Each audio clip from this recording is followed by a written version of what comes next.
If you watch this channel a lot, you'll know that Fridays are usually drinking videos, and also that I've once boasted that I can open a bottle of beer with anything. So, Brad, you're going to find something for me to open this bottle with.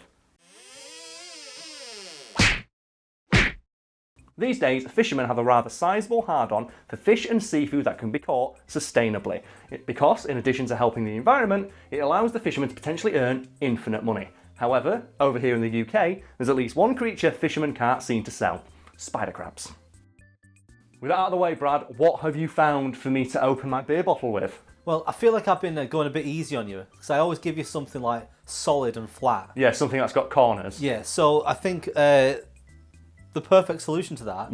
Are you fucking kidding me? Is a cricket ball. A cricket ball. As in, well, that's it's the old adage, isn't it? Like, trust the man who can open a bottle of beer with a glass ball. So I think it's as close as we're going to get. And this does have a seam, so I think we can do this. And obviously, point out, there's no trickery involved here, so I'm hoping I don't fuck this up. Oh, I heard a noise. Yeah, you heard a noise. Right. Oh, God. You don't mind this getting damaged, do you? Also, I really want this beer, so I'm going to really get in. I'm really going to try to get in. Hey! I really should have brought lime. Desperado's not saying without lime. So with that out of the way, describe for us now the spider crab. Well, I'd like to describe the spider crab as looking like its name suggests, a spider that leveled up in an RPG to level 99 and put all of its stat points into armor upgrades. And they are, I don't think, it's unfair to say, fucking terrifying. Maybe not as terrifying as their Japanese cousins, which I'm guessing most of the people watching will be more familiar with, which is the Japanese spider crab, which can go to like several foot wide. Have you ever seen those things? They're like Dark Souls bosses. I've met one. You've met one? There's a picture from your next one, it's terrifying. I think I saw one in an aquarium once, and I looked at it and just went, no. I just looked at it and went, no. All living creatures are beautiful, except for that one.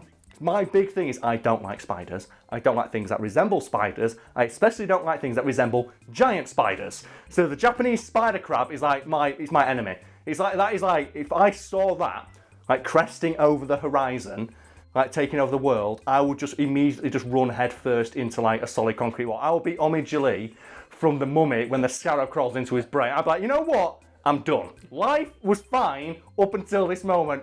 Fuck it. I am not living in a world where that thing is just de facto always around. Like the spider crabs you find in like the seas around the UK don't get as big as their Japanese cousins, but they can still get to be about a foot wide, which I think most people would agree is like, about a foot too wide for something that looks like a spider.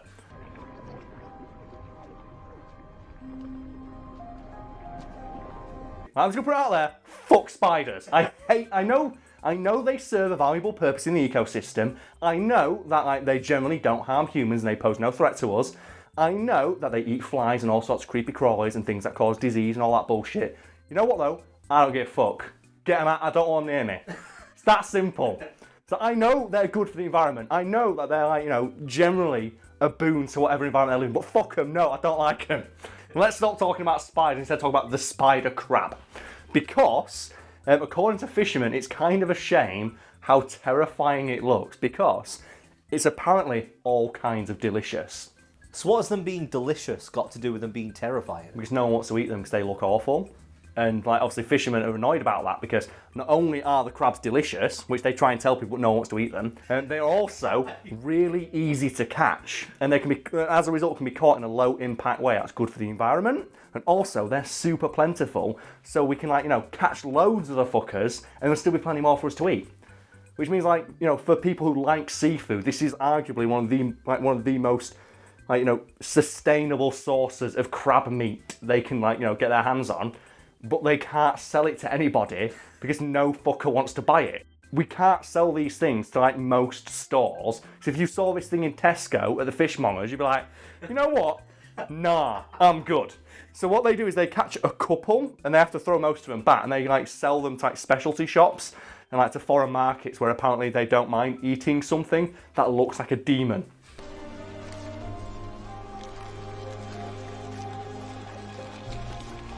On one hand, it's bad for all the other sea creatures that get eaten as a direct result of no fucker eating this thing, but fair play to evolution for giving that creature probably the most hilarious form of defense against being caught and eaten, that it just looks terrifying. Do you reckon you'd still eat like bacon and meat from a pig if they were like that terrifying? Well, the thing is, like, I don't like going to like hog roasts and stuff because those things are terrifying. So like, when I worked in a restaurant, I fucking hated the barbecue nights and stuff like that because suckling pigs are terrifying until you put the apple in the mouth. Because do you know why they put that apple there? Why? Without it, like, all the skin folds back around the pig's mouth. It looks like it's snarling at you, so it looks really pissed off. And no fucking wonder it's pissed off. It's been cooked on a fucking spit roast. I'd be annoyed about that shit. So that's why they do it. Like, I hate all that stuff. I don't like food when it looks like the thing it came from.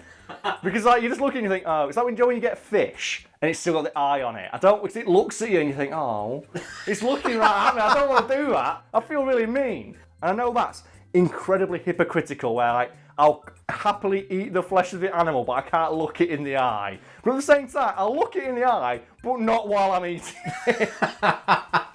So that just feels really bad. It's like I had to stop eating fish finger sandwiches around my pet fish because even though I know that my goldfish couldn't comprehend what a fish finger. I still felt bad.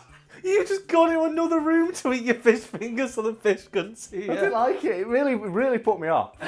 So I think I went to a farm once, and like at the farm they had like chicken sandwiches. And you could see the chickens from the window. I said, I can't do it. I can't eat this chicken burger, and there's a chicken there. I might be eating his mum. I don't want that. It's like that scene in Chicken Run, innit? When the chickens look through the farmer's window and they're cooking the mate. It's like, I don't want that. Like, you know what? Boo Hollywood for anthropomorphizing animals to the point where I think they can all talk and like judge me.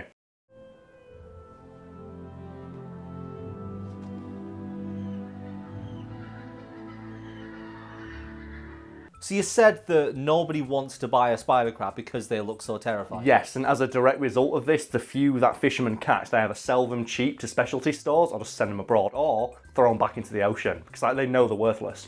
Surely, like, I can't imagine. There's a lot of weird looking animals out there that get sold. I can't imagine it being that much of an issue. You know what you mean? Like, and then even in like major superstores, they still sell stuff like, like dragon fruit and all weird looking shit like that. But at the same time, fishermen have tried repeatedly, as I mentioned, like. These things are super easy to catch. So obviously, they cost less money to go out and catch. They're really plentiful. They don't impact the environment, so you can like sell them being responsibly sourced. Like, you can sell them cheap, you can get them in bulk. They taste delicious, but no one can look past the fact they are just like objectively terrifying to look at. And there have been repeated attempts on behalf of fishermen to introduce these things to British tables, and every single time the answer from the British public has been a resounding, you know what? Nah. How about you fuck off with that and put it back in the ocean where it belongs? And as a direct result of this, the population of spider crabs around the UK has gone unchecked and continues to grow. So there are millions of those things just out there in the ocean, surrounding all of us, waiting, growing, getting progressively more pissed off about the fact we think they're ugly. Sleep tight, everybody. That's a really awful thought, isn't it? We can't even start depleting their numbers by eating them because we look at them and go, ugh. Even when they're dead, we're scared of them. Imagine if what would you do, Brad, if you just jump into the ocean, put some goggles on, look down, and you see them. And then obviously you in the British Sea, a few condoms float past. Oh God, man, British beaches are so shit. Do you know you can catch hepatitis from Cleethorpes Beach? Yeah. Oh. How many? There's loads of disease in the Thames, aren't there? Oh yeah. Don't you mean the River Thames? Have you heard that before? Some Americans think that the River Thames is pronounced Thames. I get it. Here's the thing that I find hilarious, though. Do you know what? We always get loads of mad shit from people mispronouncing Japanese words. Do you know what I'm going to do right now for those people? Right. Pronounce this fucking word right here, and Brad's going to bleep it out when I say it, and it's I knew you were going to say that. I want to see, Americans at home, without cheating, without looking it up, how the fuck do you pronounce this bastard? Because you know what? It's not so easy now, is it? Put under there as well. Oh yeah, put that as well. Or the famous one. Oh God, I'm not even going to try. The Welsh one. Loughborough is my favourite one. You don't have to censor that one, but yeah. Watching them, there's that great video, Americans try and pronounce Loughborough, and Logford. They have the cheek to criticise me for not pronouncing like stuff in Japanese. That's in English. I wouldn't even class them as being like proper English anymore. Well, they are. They're old English. I know aren't they are, but like old English is different now to modern English. Yeah, it's that thing as well, though, where our early videos, all the comments that I got, like, I can't understand your accent. And then, yeah, we still, to this day, get comments saying, oh, speaking your natural accent for a video. It's like, in our early videos where I didn't, like, hide it as much, every other comment was, I can't understand the fucking word you're saying. And like right now, because I'm getting a bit, like, animated. Right now, yeah, you hear it. It's the ends of certain words. I get it when I'm watching it back, and you're like, hey, right now. Oh, it's when I let's get start animated. yeah. It's when I speak from the heart. Because you know what? I've got the heart of a northerner. My original accent was all the vowels were much longer. Like they've shortened because Oh, I've been you here. speak like an idiot. It's like instead of saying no, you would say no. Yeah. Oh, it's like people from Dudley. Yeah. Whenever anyone, like, Americans, like, they've checked out already, so fuck it. Like, when you meet someone from, like, around that area, and they go, oh, I'm from Dudley. Everyone immediately goes, like, Dudley. It's like, well, no, the classic is Birmingham. I'm from Birmingham. It's the first thing anyone says when you say I'm from Birmingham. Birmingham. it's like, yeah, that's right. Voice racism. Go for it. I've had someone say that to me. Really? Yeah. Because I made fun of someone for, like, speaking with a really posh accent. It's like, that's voice racism. I was like, no, it's not. Shut up. Twat. It's one of my favourite jokes. I think it's a Sean Locke one, where he's like talking about some reality TV star or some shit, and he goes, you know what, I really hate him, and you know what, if I was going to be like, really, really mean about it, I'd call him a nincompoop. He is a flipping nincompoop. The twat. Yes. Great. Oh, that reminds me of one of the one-liner comedians said something like, I'm not really getting on with my current girlfriend because I'm a Libra and she's a bitch.